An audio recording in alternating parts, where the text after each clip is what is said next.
Bueno, buenos días para todas, para todos. Vamos a presentar la tercera sesión de este seminario, que es Miguel Mañara y la cultura de la caridad, arte, música y teatro. Creo que si algo ha quedado claro a lo largo de la jornada de ayer es que aproximarse a Miguel Mañara implica necesariamente adentrarse en uno de los proyectos culturales y espirituales más potentes del barroco sevillano. Las intervenciones dedicadas a la Iglesia de la Santa Caridad permitieron recorrer sus dimensiones arquitectónicas, visuales y simbólicas, revelando hasta qué punto arte y devoción se integraron allí en un mismo programa de sentido. La mesa que va a comenzar ahora propone ampliar esa mirada hacia otras manifestaciones que también formaron parte de ese universo barroco. La música y el teatro, junto con las artes visuales, participaron activamente en la construcción de una cultura de la caridad basada en la emoción, la persuasión y la experiencia sensible. En este contexto, las prácticas artísticas no funcionaron únicamente como ornamento o acompañamiento, sino como herramientas fundamentales para hacer visible y también conmover una determinada concepción de la misericordia de la muerte y de la propia mirada barroca sobre el mundo. Así que la primera comunicación se titula Mañara y los artistas, Murillo Valdés y Bernardo Simón de Pineda, que la va a dar Fernando Quiles García. Él es profesor titular del área de Historia del Arte en el Departamento de Geografía, Historia y Filosofía de la Universidad Pablo de la Vida de Sevilla.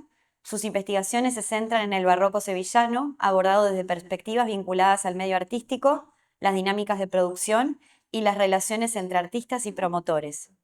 Ha desarrollado una extensa trayectoria investigadora en torno a temas como la pintura mural en el Reino de Sevilla, las relaciones entre centro y periferia y el impacto de la peste en los talleres artísticos locales y la incidencia de los procesos de canonización en la formulación de las ideas estéticas. Cuenta con numerosas publicaciones y una amplia labor de investigación y difusión científica.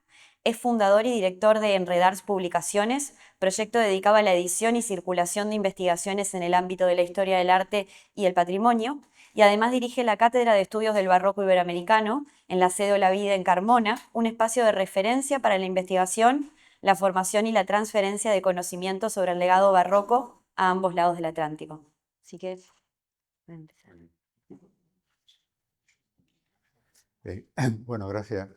Voy a intentar, le he cambiado el título a mi presentación porque en tanto la fui elaborando me di cuenta que probablemente era mejor esos artistas que rondaban a Miguel de Mañara, porque hubo una especie de acercamiento a Miguel de Mañara, en tanto que muchos de estos artistas hicieron su carrera, brillante carrera, incluyendo a Miguel de Mañara entre el elenco de promotores que los encarrilaron. Entonces me pareció que era más propio eso de rondar a Miguel de Mañara. Bien, la cuestión es la siguiente. Primero se me ocurre plantear un poco una serie de ideas acerca de Miguel de Mañara.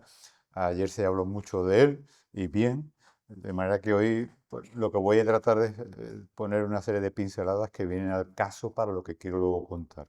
Y sin duda una de las cuestiones importantes es Miguel de Mañara y su labor, su, lo que el soporte económico que tuvo para hacer lo que luego desarrolló. Y evidentemente en eso hay que contar con su padre Tomás y en el ámbito en el que se desenvolvió.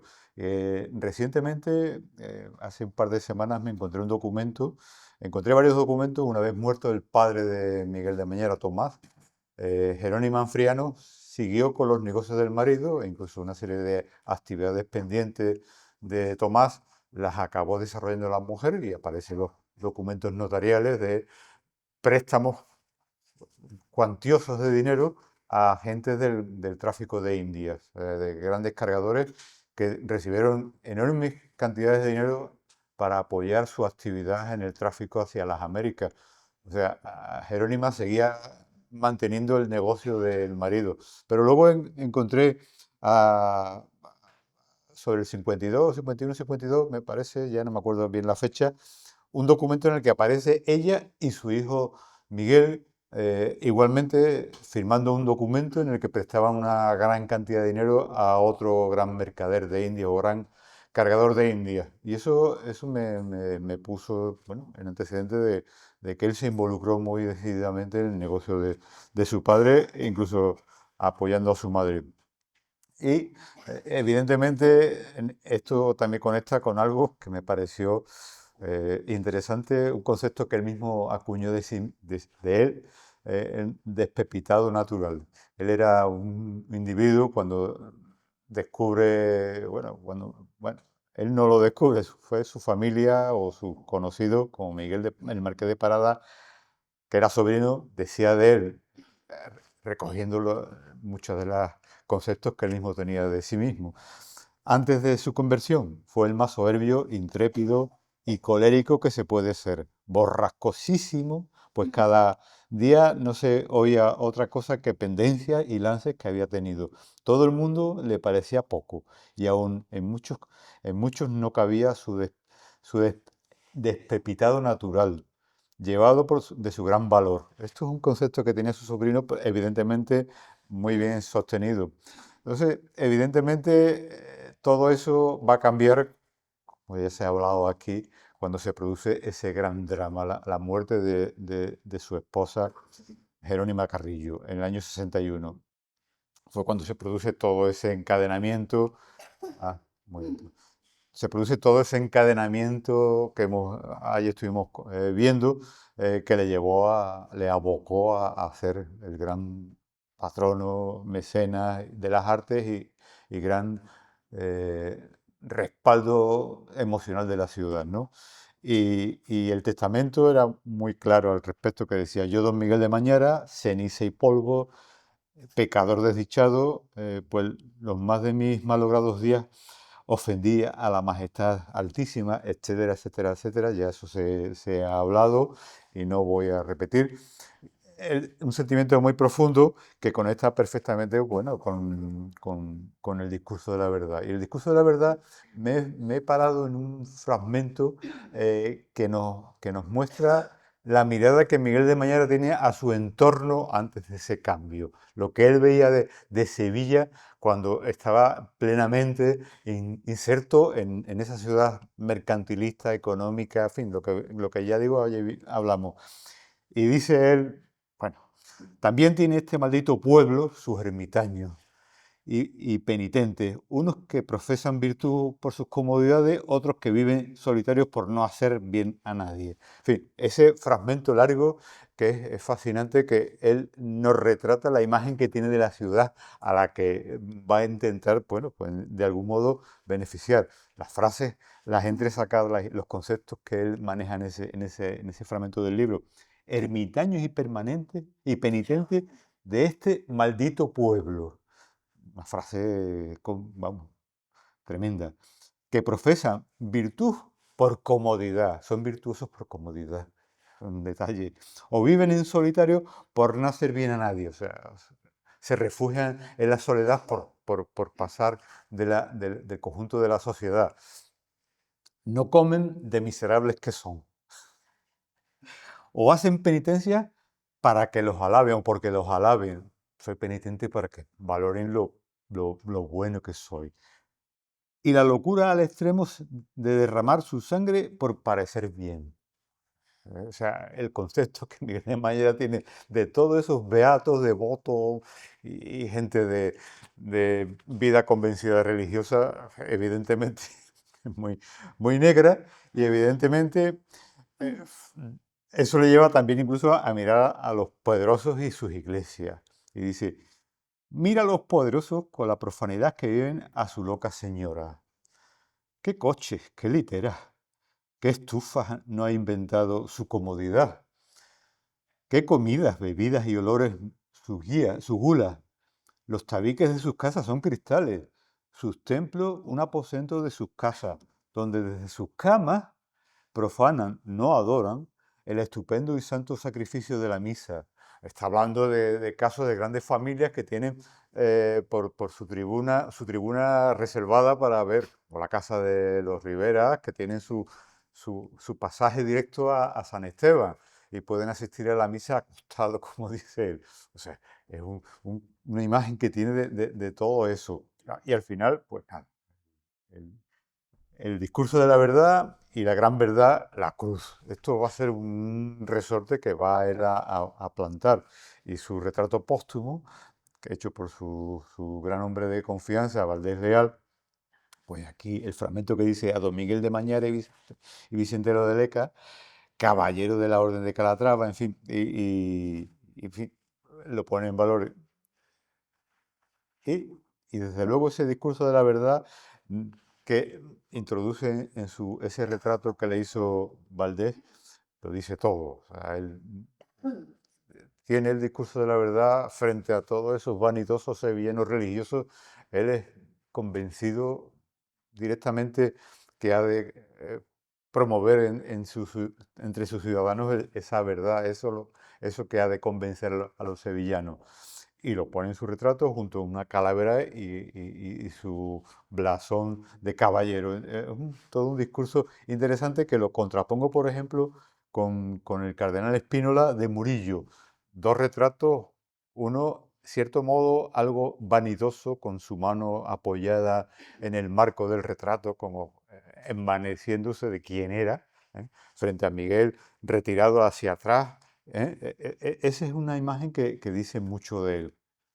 Y de la obra de la caridad, a mí me parece interesante, ayer se habló, y ahí entré a sacar algunos datos, el famoso, este pintor Juan Díaz, que aparece contratando con el mayordomo en 1575 el altar principal de la capilla, que pone en valor una serie de cuestiones que ese altar había de tener. Como decía, que aparece Cristo crucificado con la Virgen y San Juan acompañándolo, y a la derecha la Caridad con sus niños, y a la izquierda San Jorge. O sea, la Caridad, San Jorge, como es entresaca aquí de otras obras que hoy en día se conservan en el hospital, y Jesús crucificado. Esa imagen de 1575 lo dice todo, ¿no?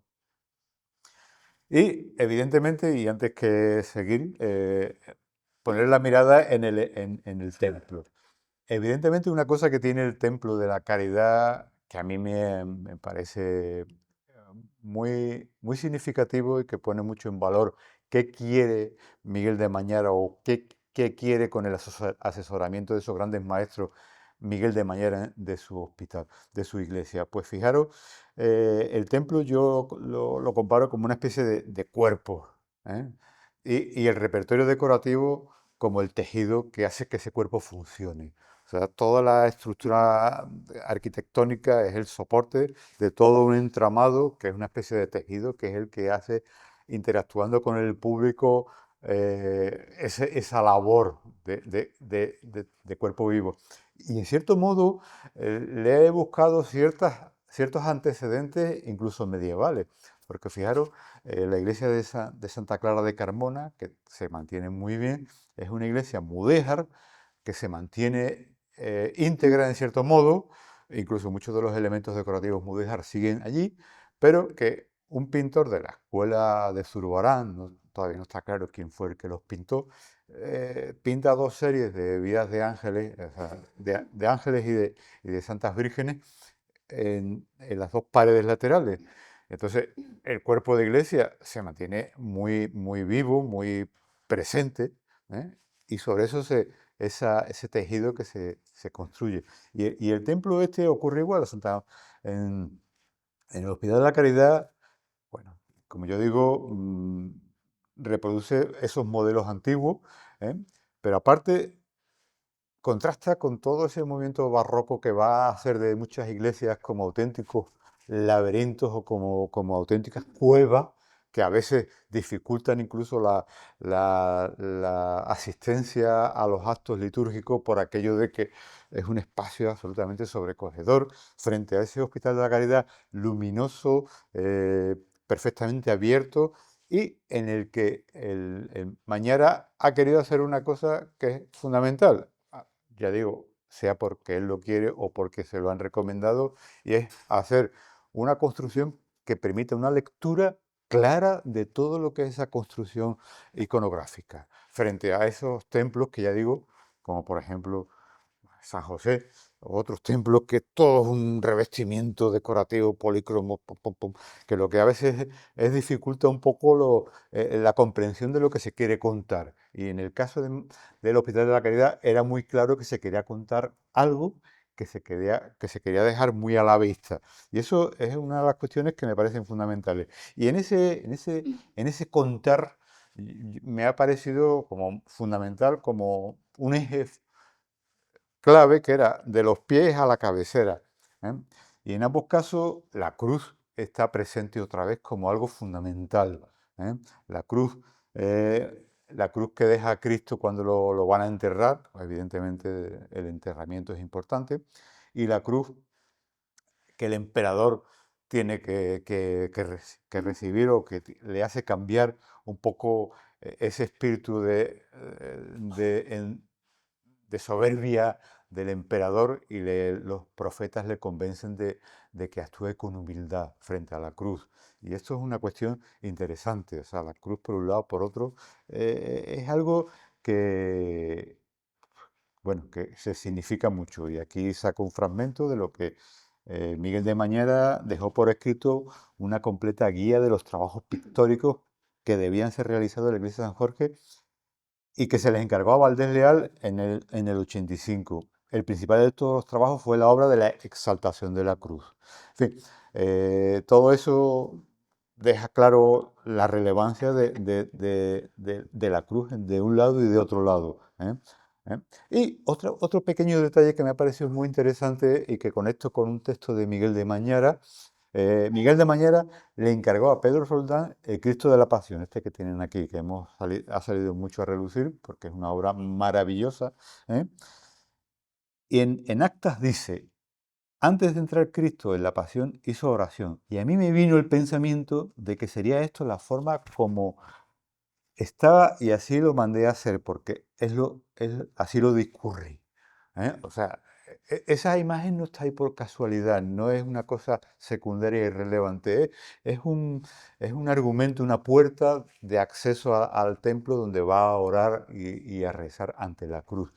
Son temas que tienen mucho peso. Y evidentemente, lo que yo digo, la admonición. ¿Eh? La cruz, la oración y, ojo, la vida es esta.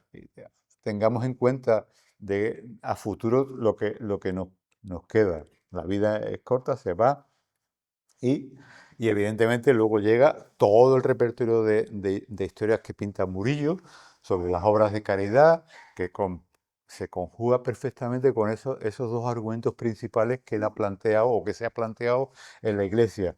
Y todas las obras de caridad, que no voy a extenderme con ellas, pues son partes importantes. Y aquí me detengo un segundito en los artistas y sin duda me parece muy importante poner en valor la figura de Murillo por muchos motivos.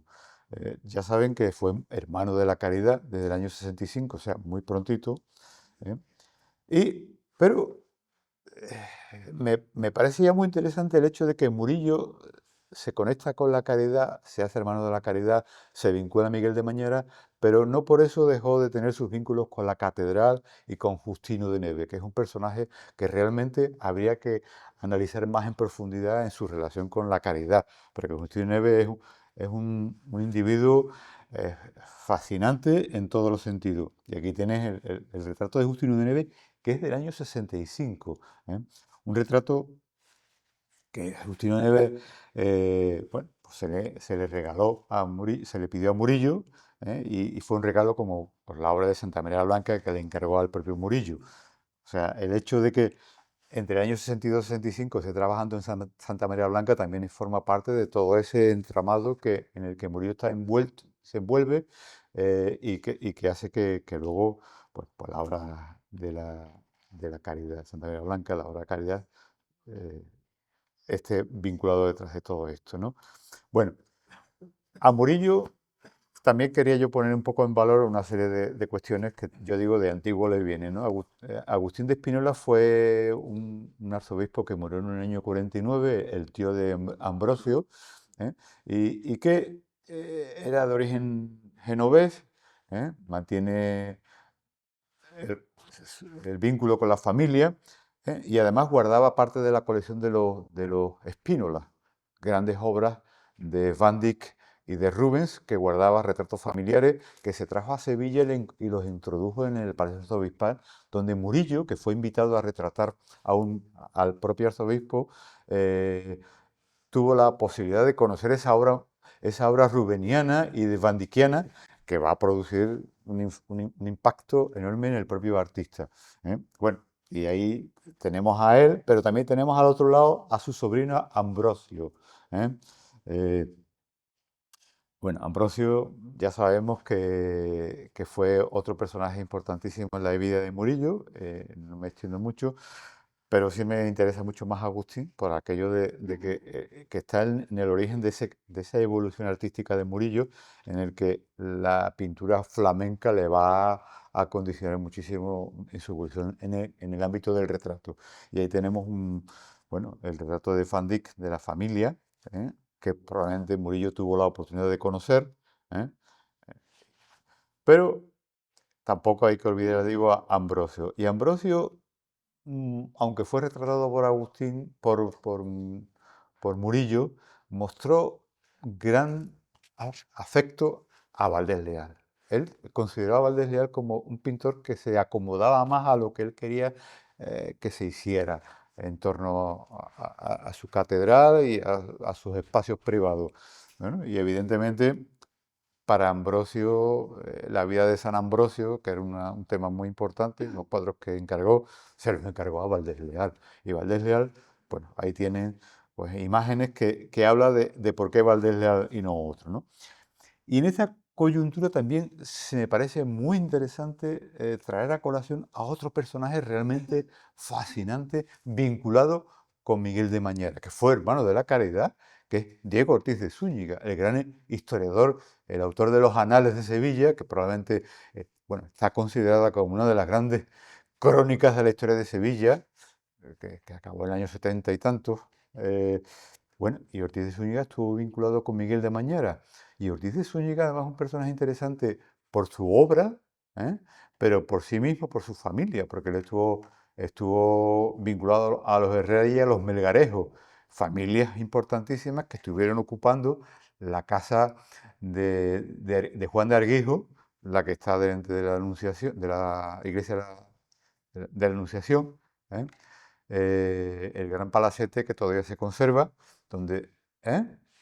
Donde estaba la gran bóveda pintada, y era una familia que guardó en su casa, que yo he tenido la posibilidad de verlo en documentación, guardó tapices y obras de arte de gusto antiguo, del mundo romano, de la antigüedad, fascinante, con lo cual Ortiz de Zúñiga y toda su familia y y nuestro gran mecenas, pues tuvieron una conexión y evidentemente algo de eso tuvo que pesar en su vida.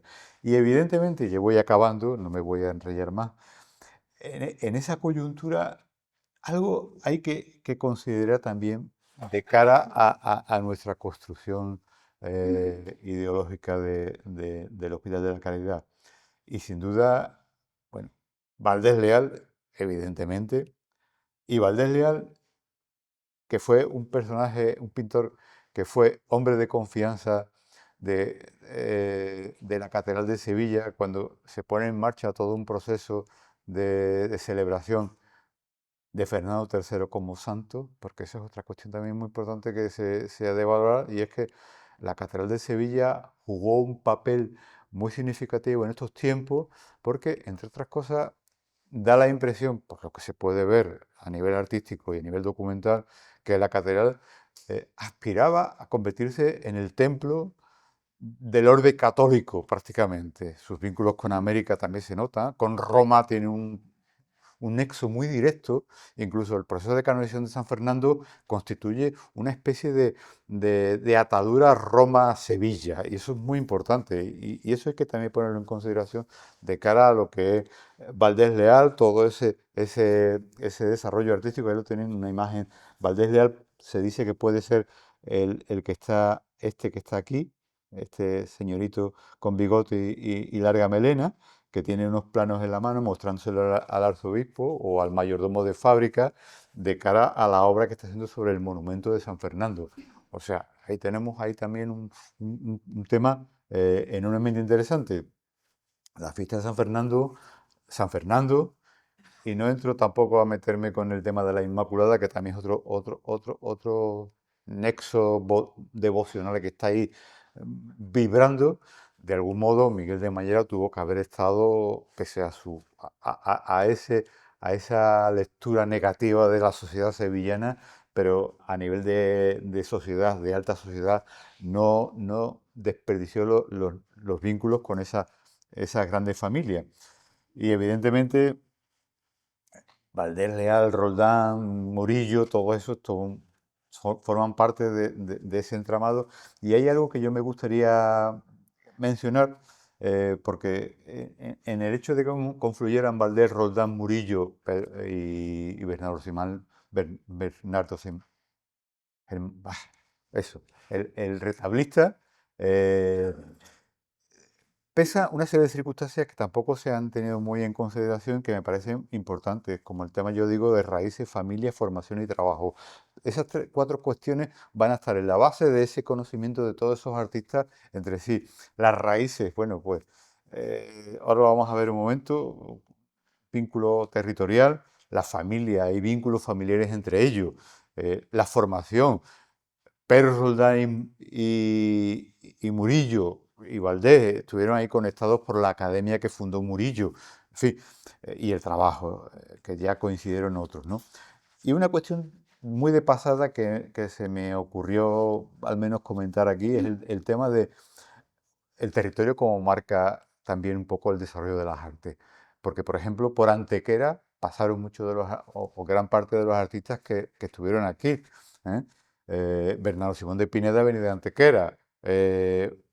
El que finalmente se ha quitado del proyecto, Leonardo de Figueroa, también pasó por Antequera, y otros artistas. Y Antequera, Reino de Granada, es una vía muy importante que habría que considerar de cara a ubicar bien todo este proceso creativo, ¿no? Y Pineda, pues aquí la obra de Pineda me parece fascinante. Cornejo va a hablar ahora de esto, así que no me voy a extender mucho, pero el construir ante el público, los fieles que van a asistir a las misas del Hospital de la Caridad, un teatro auténtico, cuando Miguel de Mayera estuvo contra el teatro, es una cosa contradictoria, ¿no? Pero bueno, porque todo en él inspira dramatismo y dramaturgia, porque por ejemplo, sin ir más lejos, ¿verdad, Paco? Eh, las figuras laterales están como avisando, son esos eh, personajes dialogantes que anuncian lo que va a ocurrir a continuación, lo que se va a representar a continuación. Y tenemos este aquí y este otro. O sea, es todo un entramado que es puro teatro, ¿no? Y es algo que es interesante. Y en cuanto a Pedro Roldán, evidentemente Roldán es una maravilla, un maravilloso escultor que cumplió perfectamente con las exigencias de la caridad de Miguel de Mañara. Supo trabajar y además su conexión con Valdés Leal le permitió construir, a mi modo de ver, una de las obras de escultura y policromía más brillantes de Sevilla, porque la, la imagen esta, por ejemplo, de estas dos figuras que están ahí, cómo el juego de colores y la trama polícroma, cómo refuerza esa emoción que respiran estos personajes, es una cuestión interesante. El aparato decorativo, en fin, todo eso. Bueno, no quiero extenderme con esto, los antecedentes de ese retablo, bueno, sabemos mucho más de eso, pero sí me extiendo en ver el trasfondo. Todo esto lo pintaría sin duda Valdés Leal. Y Valdés Leal jugó un papel muy determinante en todo este proceso porque no solo hizo la policromía, no solo pintó este fondo, sino que además probablemente pudo haber incluso contribuido a ese relieve, sutil relieve que tiene esta composición en la conexión, en el umbral que separa la pintura de luego el relieve. Y hay un sutil abultamiento de la madera, que probablemente pudo haber sido el propio Valdés el que la hiciera. Ahí tenemos, aquí vemos detalles con un relieve, una protuberancia de la madera que conecta, vamos, que le da una fuerza a este tronco cortado y maravilloso, ¿no? Es un trabajo espléndido absolutamente, pero ya digo que juega a la perfección con luego la escultura, o sea, no hay un corte entre lo esculpido y el fondo, es perfecto, es como una especie de umbral o de tapiz que conecta luego con el relieve. Es una cuestión fascinante en todos los sentidos. Bueno, a mí, y si Roldán pinta, porque se hablaba también que pintaba, ¿no? Pinta lo que hemos visto, pinta, o sea, si tiene un papel importante Valdés Leal y pinta, Roldán pinta, también Valdés esculpe. Y esto también se ha visto y se ha comentado esta obra interesantísima, una obra de escultura de Valdés Leal, que nos pone en antecedentes sobre algo que, que se ha dado a conocer y hubo incluso un escrito a nivel eh, local y nacional en el que se solicita tanto Valdés como Pedro Roldán una autorización para que el propio Valdés pintase. Es una cuestión enormemente interesante. O sea, la conexión entre ambos artistas es enormemente fascinante. Y ya digo, y ya con esto acabo, Valdés escenógrafo. ¿Por qué Valdés finalmente se queda con las grandes series, aparte de la serie de la caridad, las dos grandes obras que juegan un papel muy importante en toda la construcción iconográfica del hospital? ¿Por qué? Porque probablemente Valdés Leal dio con la clave de cómo se ha de montar toda una historia con un toque teatral, que fue evidentísimo. Valdés Leal, tenemos abajo a Murillo, y es una obra maravillosa, con una construcción de personajes que se mueven dentro de la escena, pero fíjense, Valdés, Valdés tenía siempre el truco, la picardía, la inteligencia de poner en primer plano personajes que están conectando con el público observador, invitándolos a mirar hacia el interior de la composición. Son como estos personajes que aparecen en el teatrito, en el teatro, que de pronto se dirigen al público, dice, estimado público, no pierdan detalle de lo que va a ocurrir a partir de ahora. Y eso Valdés Leal lo sabe trabajar y lo construye. Bueno, y luego Francisco Cornejo seguramente va a contar más del detalle, ¿no?